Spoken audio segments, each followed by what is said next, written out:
Merci de nous choisir pour cette émission, la grande saison sur la radio qui mouille le maillot. Mesdames et messieurs, c'est un plaisir de vous retrouver dans ce mois de février pour ce nouveau numéro de l'émission. Aujourd'hui, nous évoquons le début de David Heinen avec sa formation Coutray dans la Super League du côté de la Belgique, de la Jupiler Pro League du côté de la Belgique. On parle également du regain de forme de Etienne Amenidon avec son club Sampaoli du côté de l'Allemagne. Et puis, nous évoquons également dans cette émission le doublé de Laba Kodjo-Foto aux Émirats Arabes Unis. Présent dans cette émission, Félix Ouala, bonjour. Bonjour Kelly, bonjour le plateau, bonjour à tous ceux qui nous reçoivent. Grégoire Attignon, bonjour. Bonjour Kelly et bonjour à tous les fidèles branchés. Également attendu dans cette émission Edo Assignon de Radio Lomé. La coordination technique est l'affaire de Pélagie Mekoum, à la caméra Serfon et l'homme. Mesdames et messieurs, je suis Kelly Akweso. Merci de nous choisir. On est bien installé désormais pour cette émission, la grande saison sur la radio qui mouille le maillot. La Coupe d'Afrique des Nations a connu son épilogue ce week-end avec la belle victoire du Sénégal en finale face à l'Égypte.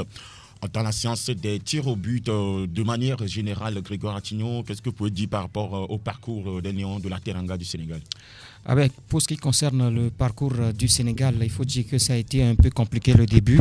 Un début de compétition un peu difficile avec cette victoire étriquée face au Zimbabwe. Ensuite, ce match nul face à la Guinée également.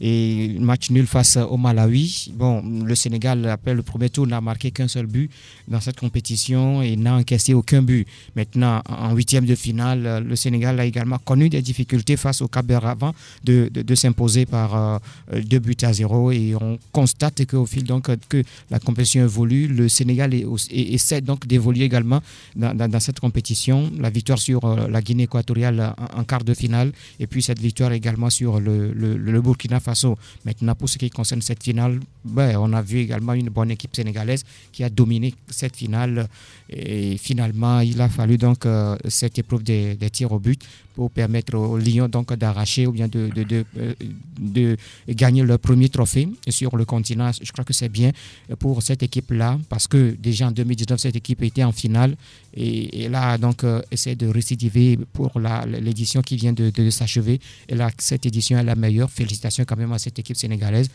parce qu'après 3 participations, bien 3 finales disputées, donc le Sénégal est arrivé à décrocher une étoile. On peut dire que c'est quand même bien pour cette génération de Sadio Mané, Khalidou Koulibaly, Bouna Sarr et autres, Edouard Mendy. La tête de Aliou Cissé était mise à prix, surtout par les anciens joueurs de cette équipe du Sénégal. Mais finalement, je pense que ce couronnement a donc sauvé le sélectionneur. Oui, surtout pas ses employés. Ses employeurs, parce que El Hadji Diouf, là, aujourd'hui, El Hadji Diouf, c'est le manager général des sélections sénégalaises, que ce soit de la sélection U17, U20, ou locale ou senior. Je pense qu'il faut comment le dire, il faut être direct avec, et il faut, il faut fixer les objectifs et être précis. Même s'il faut être dur, il faut l'être, on l'a vu dans l'attitude de Cissé sur cette finale. Sur les autres matchs, je ne l'avais pas senti aussi inquiet, mais sur la finale, on a senti un Cissé qui était vraiment engagé, qui voulait à tout prix aller chercher cette victoire. Ça en va pour lui-même parce qu'il a perdu en tant que joueur en 2002 avec la génération dorée, Habib Beye, El Hadji Diouf et autres, cette génération dorée du Sénégal. Et en 2019 avec l'équipe en tant que sélectionneur. Mais pour une 3e fois, je pense que ce serait mal vu, ça aurait été mal perçu pour lui-même. Et je pense que le coup de pression, ça a véritablement marché et sur Aliou Cissé et sur les joueurs. D'autant plus que le Sénégal est l'un des meilleurs, si ce n'est le favori de cette compétition. Donc moi je pense que le Sénégal a tout simplement tenu son rang, a respecté son statut. Même si ce n'était pas du tout facile sur la pelouse, mais lorsque vous avez cet effectif, ce groupe, des joueurs de qualité, un entraîneur qui maîtrise très bien son sujet, il est en place depuis plus de 8 ans, je pense que normalement le Sénégal devrait faire mieux que l'édition précédente qui est de perdre une finale. Donc moi je pense que cette victoire, elle est autant méritée et respectable pour l'équipe sénégalaise qui a tout mis en œuvre pour aller chercher cette consécration, même si en face c'était des concurrents depuis la phase des poules et même une équipe égyptienne qui méritait aussi d'avoir cette coupe. Voilà, une étoile désormais pour la sélection des Lions. La première, c'était très important pour cette nation sénégalaise quand on veut compter les équipes qui ont au moins eu la compétition. Il n'y a pas le Sénégal. Ça ne fait pas bien entendre. Donc je pense que le coup de pression, des fois, il faut le faire.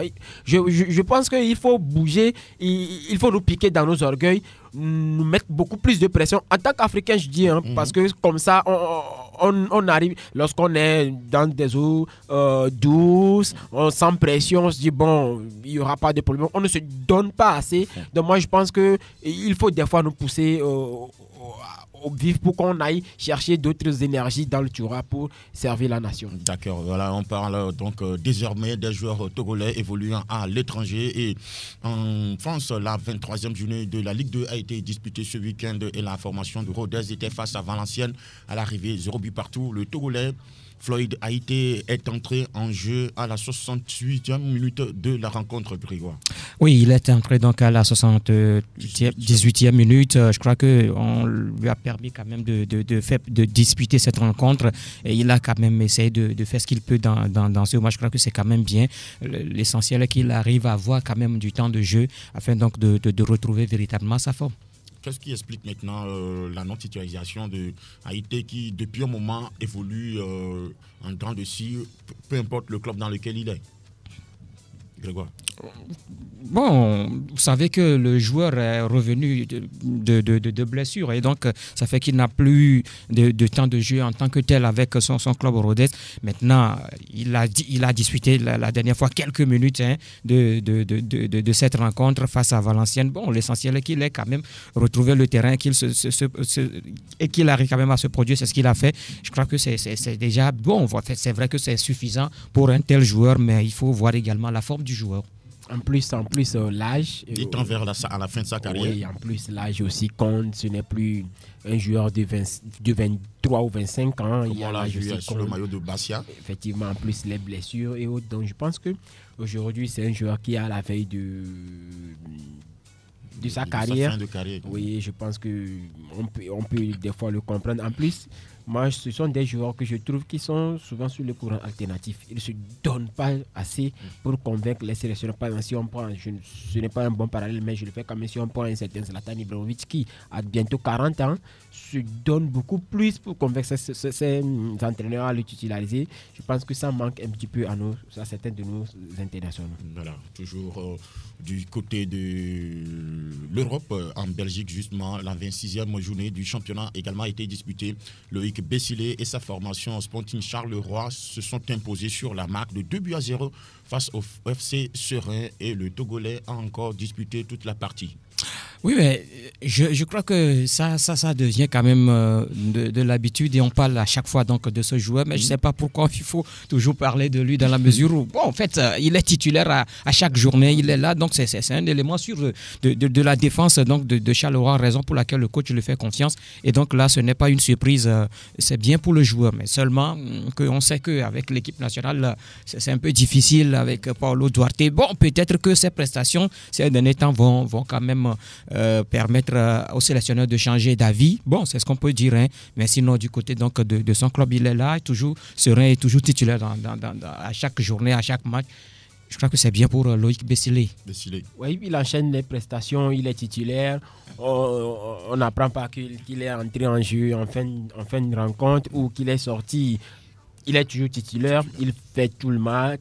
Son club est actuellement 5e au classement. Donc je pense que c'est une valeur sûre pour la défense du club belge. Et comme Grégoire l'a dit, je pense que ça peut aussi quand même peser au niveau du sélectionneur Paulo Duarte. Pourquoi pas pour une prochaine sélection? D'autant plus que le sélectionneur l'a bien dit que le secteur défensif a besoin d'être renforcé. C'est pourquoi on a fait appel à d'autres joueurs comme Kevin Boateng. Toujours en Belgique, lui, il a eu donc droit à une titularisation ce week-end. C'est bien sûr Kevin Denke, le jeune attaquant togolais, lors du match du Standard de Liège qui a opposé son club, le Cercle Bruges, à l'arrivée. 1 but partout entre les deux formations. Le Togolais a été titularisé et remplacé à la 71e minute. Ça commence à venir pour le jeune attaquant. Bon, est-ce qu'on peut dire que ça commence à venir? On sait que d'habitude, il est utilisé comme joker. Il entre en jeu en seconde partie. partie, mais cette fois-ci, il a démarré. Donc, la partie, c'est le choix. C'est le choix de l'entraîneur. Et donc, je crois que c'est quand même bien. On verra la prochaine journée s'il va encore démarrer et après être remplacé ou bien s'il va encore démarrer la partie sur le banc. Bon, tout compte fait, je crois qu'il est aussi là et à chaque journée, il joue, même s'il n'est pas titulaire, même s'il ne fait pas partie des 11 entrants en début de match. Mais il fait quand même, il rentre en cours du jeu, il apporte également ce qu'il peut apporter. Vivement que cela continue par rapport à sa titularisation. Mais la titulaire en coupe, il y a quelques semaines, il a cette fois-ci droit à une titularisation en championnat et ils ont fait match nul. Mais vous pensez peut-être que cette titularisation va faire du bien au moral du joueur qui, depuis un moment, n'a plus sa place de titulaire? Oui, mais j'aurais aimé que, suite à cette titularisation, qu'il essaie quand même de marquer cette rencontre, de marquer son territoire par une passe décisive ou un but, mais ce n'était pas ainsi. Malheureusement, c'est le cas avec nos joueurs, comme on le dit à chaque fois, qui manquent de régularité. Lorsque vous êtes un joker ou bien lorsque vous n'avez pas encore cette confiance de l'entraîneur, mais lorsqu'il vous fait entrer en jeu, vous arrachez un match nul ou vous donnez une victoire, l'entraîneur serait poussé à vous titulariser. Mais il y a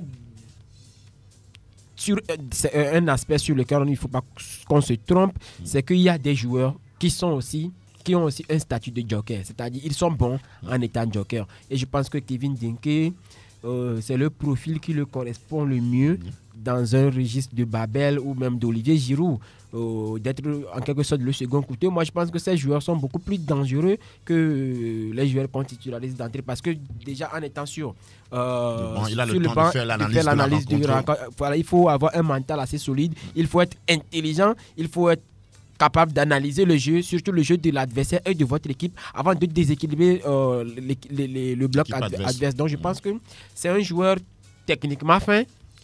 Moi j'aime, il a aussi une bonne concurrence, il sait se mettre en équilibre, déstabiliser la défense adverse. Donc lui aussi, son péché mignon, c'est la régularité. L'efficacité devant les buts. Mais c'est un joueur qui marque surtout de très beaux buts et qui déséquilibre surtout la défense adverse. Et lui, pas surprise, il a quitté son club Grenoble pour repartir du côté de la Belgique sous le maillot de Courtrai. Ce week-end, il a fait ses débuts avec cette équipe de Courtrai face à Saint-Tron. À l'arrivée, il est entré en jeu à la 89e minute. Je parle de David Enen. Oui, mais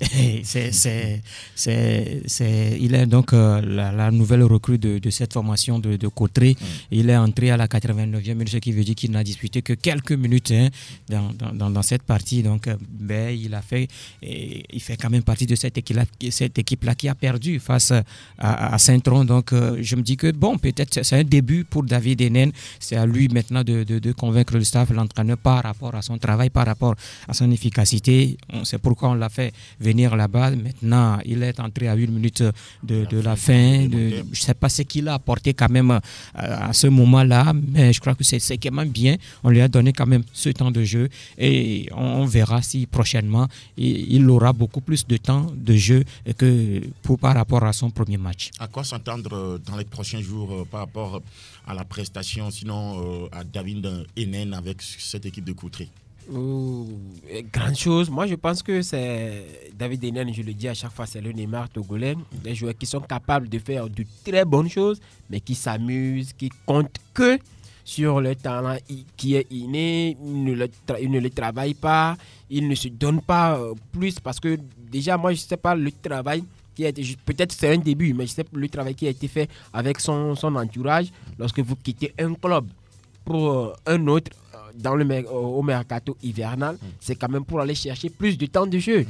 Malheureusement, dans ce club de Courtrai, il rentre en jeu à la 89e minute. Je pense que, peut-être c'est un début, on verra dans les jours à venir, mais c'est un joueur qui est important pour cette sélection togolaise avec sa qualité technique, qui est capable de belles choses, quoi qu'on puisse dire. C'est un joueur qui peut faire cette avant-dernière passe ou dernière passe pour permettre à la ligne offensive de faire mouche. Mais moi, je suis un petit peu déçu parce que ce sont des joueurs qui doivent faire plus, être titulaires. Être titulaire, être régulier. Mais lorsque vous venez dans un nouveau club et que vous rentrez en jeu à la 89e, 90e minute, ça sape un petit peu aussi le moral du joueur.